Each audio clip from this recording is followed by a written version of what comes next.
Okay, welcome everyone. A guten kvittel. Really great to have everybody here. After a Tanis, I always feel that the shir after Yom Kippur is just a very good example of Mesiras Nefesh. Got to find out what happened to my plug here. Okay.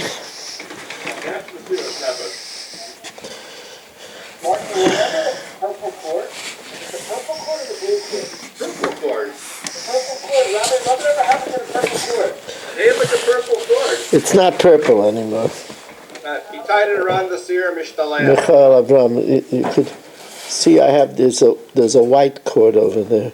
See it's stuck over there or something? Under the shear? Now we're white. This is terrible. I like the color one better. Well, Rabbi, it's a little late for plug mincha. Yeah. Okay.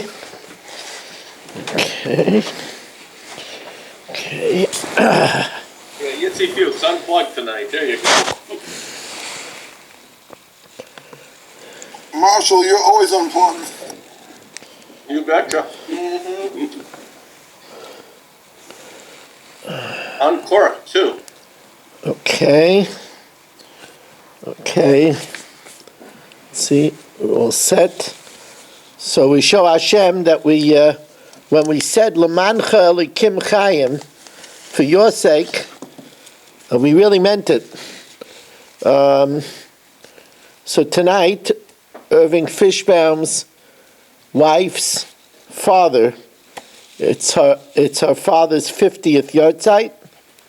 Elimelech ben Hirsch Leib, Shama should have an aliyah, should be a for the family, for all of us, all of Klal Yisrael, Be'ezus Hashem. Mark, their son, should become a chassan. I want to tell you, Irving, that when I go down Kairim, I have special things in mind. I did have, when I did Kairim, by one of the Kairims, I had Mark in mind. And if you see Yitzchak Goldsman, you could tell him that I had Zelig in mind as well. No. I let him in. Also, Rabbi Kranz has yahrzeit for his mother, Freda Rivka Bas Baruch. The Neshama should have an aliyah. She should be a Melitzis Yasher for her family, for all of us, and all of Klal Yisrael.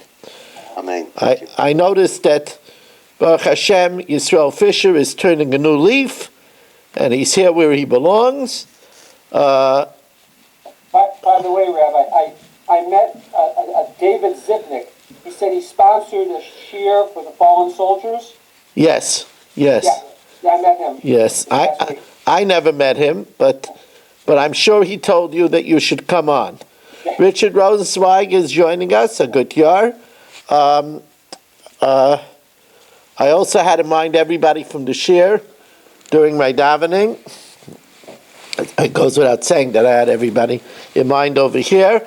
And I also had everybody in mind in my beloved shul, the Agud of Staten Island as well.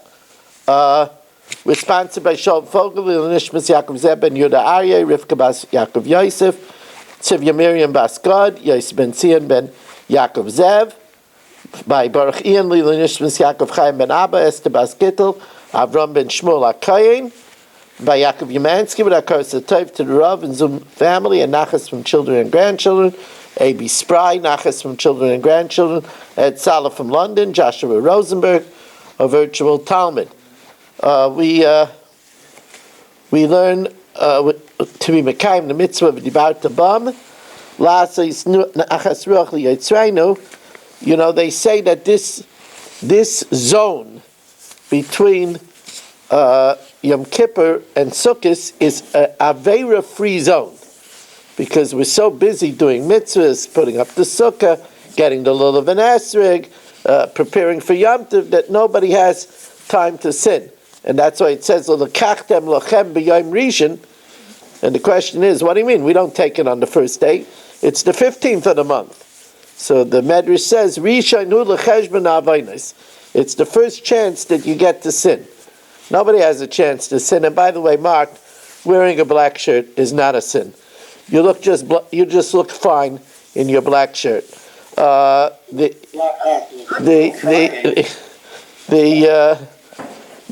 Lamaisa is we welcome in Stephen Holtzman and Aaron Swade. Aaron Ben Sarah should have a refuah shalem Mosech Shechel Yisrael, Yitzi Fiuk, Saba, Mark Frankel, Dr. Block, Irving Fishbaum, Marshall Castle and son, Dr. Guy, Shimon Klein, Yisrael Fisher, Michael, Rabbi Kranz, Yitzi Muller, Moshe Lehman, Elia Shipman, Nachman Chapler, Chaim Braun, Naftali Jablin, Eba Arbach, Ephraim Ohana, Richard Rosenzweig, David Helfgott, and Kolaloshin, here in the shul, after a long day here in the shul. Berish Gesseman, and Michal Avram, and Ruvain Shannon. We had a unique Avinu Malkeinu tonight.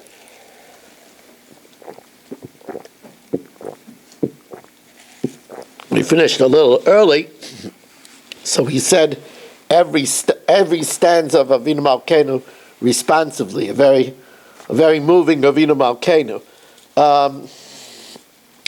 So we're holding two lines from the bottom of Daf Kuv Zayin Amud Beis. If you remember, we said if I sell half of my field to Mark, so he has to give the room for the fence, and he has to make a small ditch and a big ditch. So explains the Gemara, Mekabel Olav Mekoim Geder. He has to provide the space for the fence, and a charetz and a ben charetz. Tana charetz mibechutz. The large ditch is more away from the fence, or ben charetz mibifnim, and the small ditch is nearer to the fence. Now the Gemara is going to say, v'zeh v'zeh acharei hageder, and both of them are on his side of the fence. Now why does he have to provide it? Kidei sheloi tei chaya koifetzes. He has to make sure that no animal comes from his field jumping over the fence. So the Gemara says, well, why isn't it enough one ditch? V'levid charetz v'lo levid ben charetz. Make a big ditch and don't make the small ditch. Says the Gemara, Aidi de Ravach, since it's a big ditch, the animal will go into the ditch and jump from the ditch. Kaima begaved, the animal will go inside, v'kafta, and he'll jump over the wall from the inside. So then v'levid ben charetz, make a small ditch where the animal can't get inside, v'loy levid charetz, and not make a big ditch. Says him, well, that won't work either, because I need a cotton, since it's such a small ditch, kaima asva, say the animal stand outside of it, v'kafta, and jump over it, over the wall. Now, v'kama bein charetz or ben charetz, how much space do you have to put in between the big ditch and the small ditch? A tefach, one tefach. It's on the buyer side. Hanulach beis kur, hanulach beis kur, hanulach beis kur. And now this is the parak in Shas about the laws of Yerusha, of inheritance. We should all live till 120. So yesh noichel and manchilin. There are people that inherit and also transmit to the other. For example, a father and a son. A father transmits to his son. If the father dies, the son inherits him.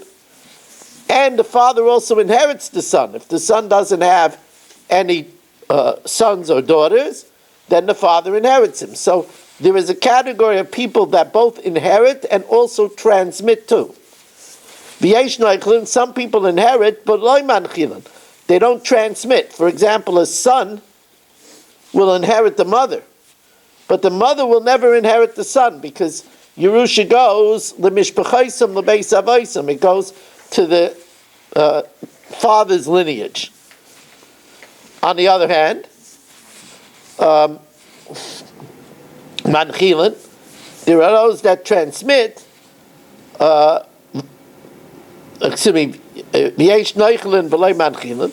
There are those that inherit but don't transmit, right? As I said, the son will inherit the mother, but he'll never transmit to the mother because it doesn't go to the woman's family.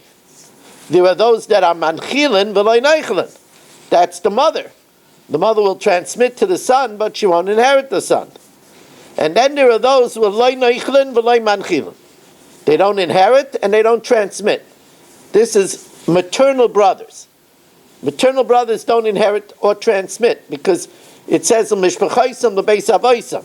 It goes through the father's lineage. So if they're maternal brothers, they never inherit one another. So now the Mishnah explains all four categories.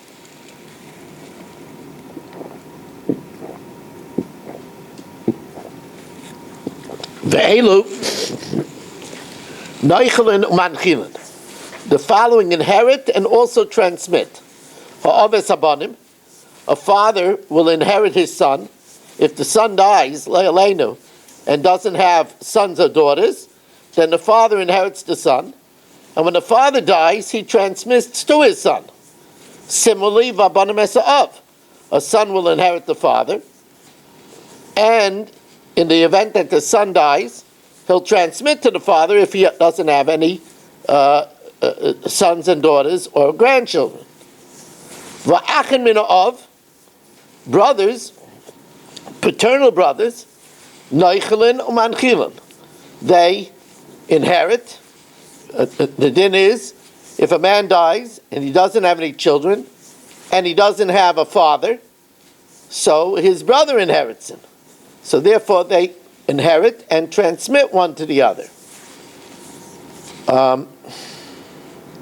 So all of these are neichelin u'manchilin. They inherit and transmit.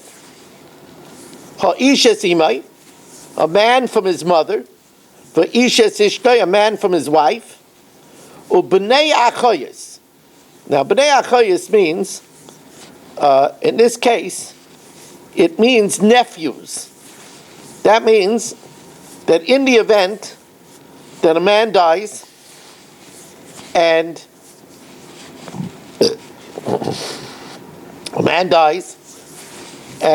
he has no children and he has no children and he has no father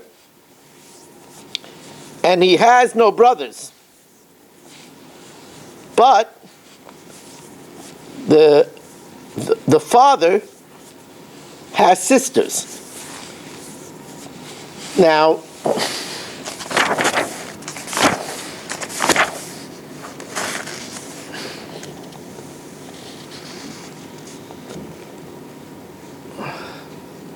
just want to see which generation this is.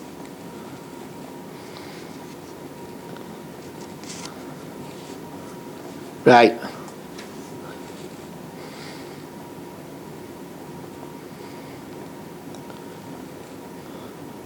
No, this is not an aunt of the.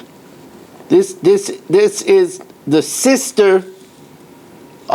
This is the sister of the deceased. That means that a man died.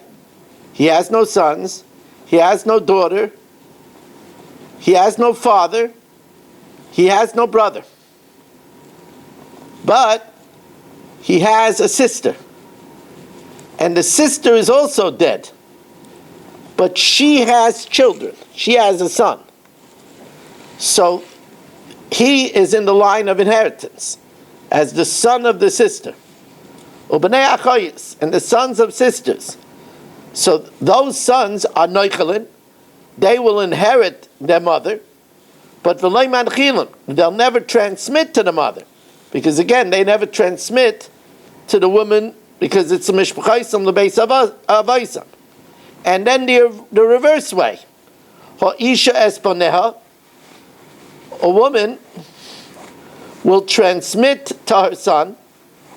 Va'isha es baila, and a woman will transmit to her husband. Va'achei ha'em, and the brothers of a mother. That means that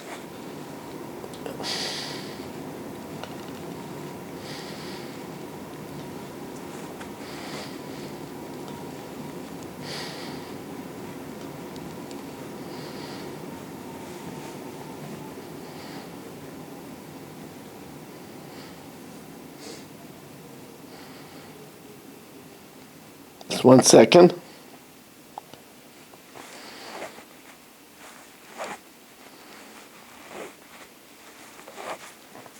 The first two are obvious.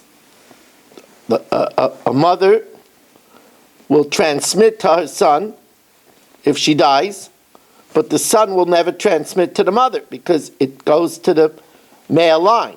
Similarly, a woman, if she dies, will transmit to her husband, but she doesn't inherit her husband. A woman doesn't inherit her husband, not according to Dinei Torah. The Achei Ha'em. I don't know why it says Achei Ha'em and not Bnei Ha'em. I had this problem when I did the chok as well. 1 second. Michal Avram, could you see if the Artsko Mishnayis Bava Basra is there in the back, the grayish Mishnayis? Volume 2? Not the Artsko Gemara, the Mishnayis. Mishnayis, okay.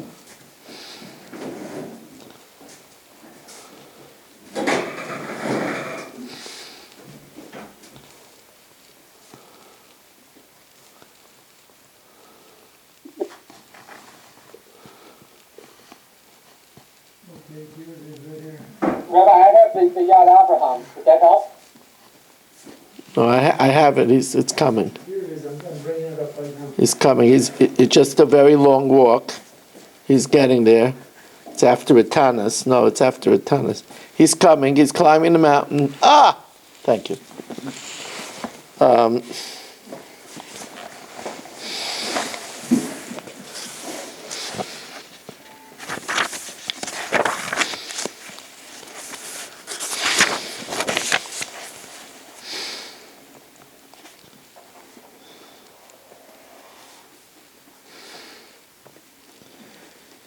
Okay. Right. This is not the reverse of Bnei Achoyis. This is just telling us what we said before, that if it's Achin min ha'em, if they're maternal brothers, it's interesting that Yatzkel has a different girsa over here.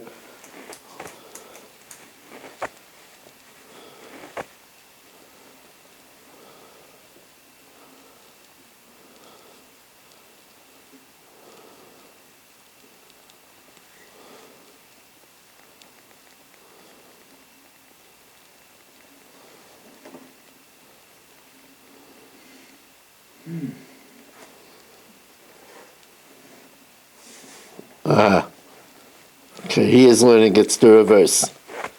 Achei ha'em, meaning that if a man dies and he has a sister and she's in the line of Yerusha because he doesn't have children and he doesn't have a father, he doesn't have brothers, and he has a sister and that sister died, so then it goes to her two sons. So those are Achei Ha'em, brothers from a mother, in this case meaning brothers of the deceased man's sister's children. They will inherit their mother, but Manchilin, she, the mother, can transmit to them, V'lo Neichlin. They'll never inherit them because it doesn't go to the female line, but only a male line. V'achin min ha'em, maternal brothers never inherit. Because by Yerusha it says, Mishpachosim l'beis avoisam, v'achin min ha'em lo neichlin, they don't inherit, v'lo nanchilim, they don't transmit to one another. Now, problem is, the line of Yerusha is that if a man dies, the first to inherit is the son. If there's no son, then it goes to the daughter. By the way, it goes to the son. We'll see. It goes to the son and any of the son's relatives. That means if there's a great-grandson, the great-grandson gets before the deceased daughter. Any line of the son gets before the daughter. If there's no son or any descendants from that son, then it goes to the daughter and any of her descendants. If there's no daughter, then it goes to the father. If there's no father, then it goes to the brothers or any of the brothers' children. If there's no brothers or children from the brothers, then it goes to the sister or any of their children. If not, it goes back another generation to the grandfather. And then from there to uncles, to great uncles, and then great aunts. So the Mishnah says, what should it say first? It should say, the first case should be Haben Esa'av, because that's the order of Yerusha. At first the son inherits the father. So Maishna Diktani, why does it say in the Mishnah, first example, Ha'aves Habanim Bereisha, that a father inherits the son?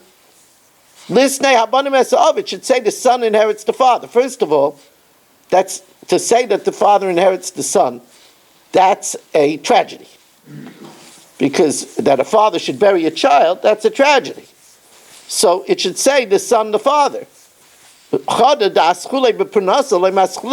do we start a Mishnah with a tragedy? That the father should inherit a son. Father burying a child, that's a tragedy. And furthermore, why doesn't it say the normal Yerusha? If a man dies and he doesn't have a son, then the nachla passes to the daughter. So it should say ben esa'av, because that's the first step in Yerusha. The Tana, and our Tana that says first that the father inherits the son, that's because that's a chiddush. Because the Torah never says that a father inherits. Since that's something that we learn from a drush, an exposition, so Chavivale, it's more precious, and they like to start from something that you have to mine, something that you have to extract. My drasha, Taka, where do we see that a father inherits? The Tanya, it says she'era yakarav elav. The Tanya she'era ze'av. Now that's a drasha, because it says elsewhere in the Torah she'era vicha. So we have to interpret that she'era is the father. Melamed she'av koydem lachin. That teaches that we give it l'she'era akarv, that the father gets before the brothers of the deceased. So it says Gemara Yachol Yahei Koydem Leben. Maybe the father should even inherit before the son. Talmud Leimer Hakarev. It says Hakarev Elav. Karev Koydem. The one that's closer to the deceased inherits first. Now we'll see that the son is closer to the deceased because the son has the right. If the father has an Amma of Riyah, he has a mitzvah of Yud to marry her. And if he doesn't marry her, he could have his son marry her. Can't have his father marry her, but he could have the son marry her. So you see that the son takes the place of the father. And likewise, if the father dedicates an ancestral field, he could redeem it, and then it returns to the ancestry, or the son could redeem it. It doesn't say anywhere that the father could redeem it. So we see that the son takes the place of the father, but the father doesn't take the place of the father. Says Gemara, Umara is l'rabba, he says haben. Why do we say that the son inherits before the father and the brother does not inherit? So the Gemara says, you know why? The son is closer to the deceased. Shekain kom takas aviv liyada. He takes the place of his father if there's an Amma of Riyah. If the father doesn't marry her, the son could marry her. The brother can't marry her. And also to redeem an ancestral field. Says, well, wait a second. The brother has more than the son because the brother is miyabein. So you see that the brother takes the place of the deceased.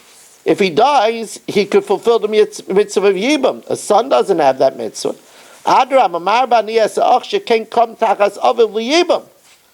So the Gemara says, that's not an advantage to the brother. The only reason why there's Yibam is because there's no son. If there's a son, you don't even need Yibam. Klum yesh Yibam ela b'makom she'ein ben. That's second second best is to do Yibam. Haba Makom Sheyesh Ben, if there's a son, you don't need to do the Yibam. And Yibam. So the Gemara says, why did we have to refute that? Even without that answer, it would be 2 against 1. It's because of that refutation. If not, have Amina. If that the brother might win over the son. What do you mean? We should argue by the son is 2 things. That he takes the place of the deceased for the mitzvah of Yiyud, and he could redeem the ancestral field.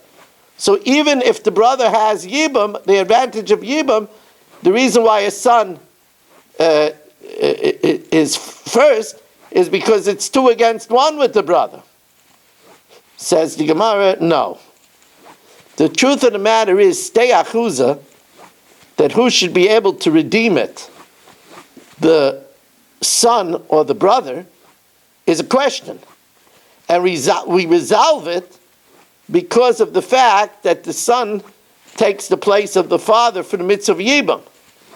And therefore, since, and the brother, has a mitzvah of Yibam, no, that doesn't count because there's only Yibam when there's no son. And therefore, from that, we resolve that the son gets the chance to redeem the ste'achuza. So we only have that second reason because of this refutation of Yibam. Ste'achuza gufei mahaytaimo kaimale latana. That's why it's not 1 against 1 to resolve the question of who could redeem the ancestral field, a son or a brother. He said, your son has a mitzvah of Yibud, and a brother a mitzvah of Yibud, and a brother has a mitzvah of Yibam, so it should be a toss-up. So he said, no, mitzvah of Yibam is not a advantage of the brother, because klum yesh Yibam ela b'makom she'ein ben. There's only Yibam when there's no son. Ha yesh ben, if there's a son, ain't Yibam. And therefore there's no advantage that the brother has over a son. We're just going to pause over here to change the channel.